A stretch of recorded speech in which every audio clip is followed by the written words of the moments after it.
Let's take a look at how we can create a very basic shadow effect on an object that is receiving a light.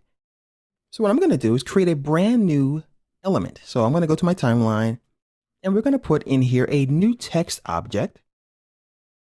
What I'm going to do is on this layer, I can start typing right away. As you notice, we have a little red insertion point as soon as you create a text layer. I'll just type the word text because I'm very clever today. And I'm going to grab my move tool or selection tool, and I'm going to twirl open the scale property by hitting S on the text layer.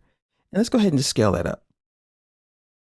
I'll also go ahead and turn on the 3D mode for this layer so that we can bring the text out front and position it like so, right in front of the light. Now, the problem is, of course, we don't see a shadow.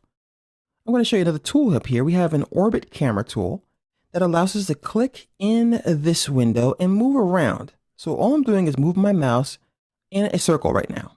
And I can go like this and I can see that I have my spotlight and there is space in between the text and the background.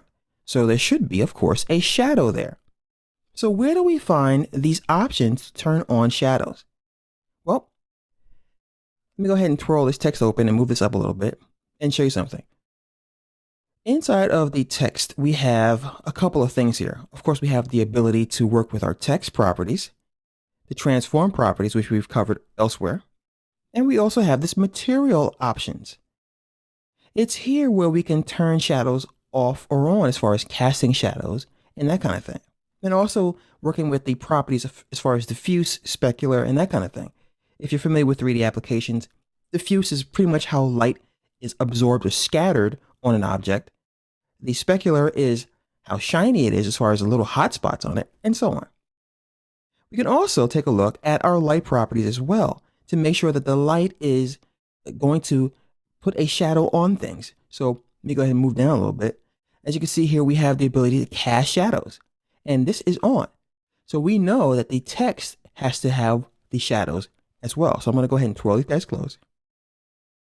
Go back to some materials I talked about, and we're going to go to cast shadows, which is off. Click on it one time, and now the shadows appear. If I go ahead and grab my light, I can go ahead and move it around, and that shadow will, of course, move as well. Now, that's a really cool thing, and it can be tricky at first to remember where that option is. All you have to remember is that the light typically has the ability to cast shadows on it. But some objects in your scene, you might not want to have shadows on, so it's a little easier to turn those options on an individual basis. So just twirl open the element in question, go to the material options, and make sure that cast shadows is on. And if you don't want them on again, of course, you can go ahead and turn that off. You can also, of course, play around with the other properties if you want to as well. For example, like diffuse. Notice how bright that is getting now. All right. We change the specular intensity and all that kinds of cool stuff as well. So that is a look at how we can put on a very basic shadow on a text element.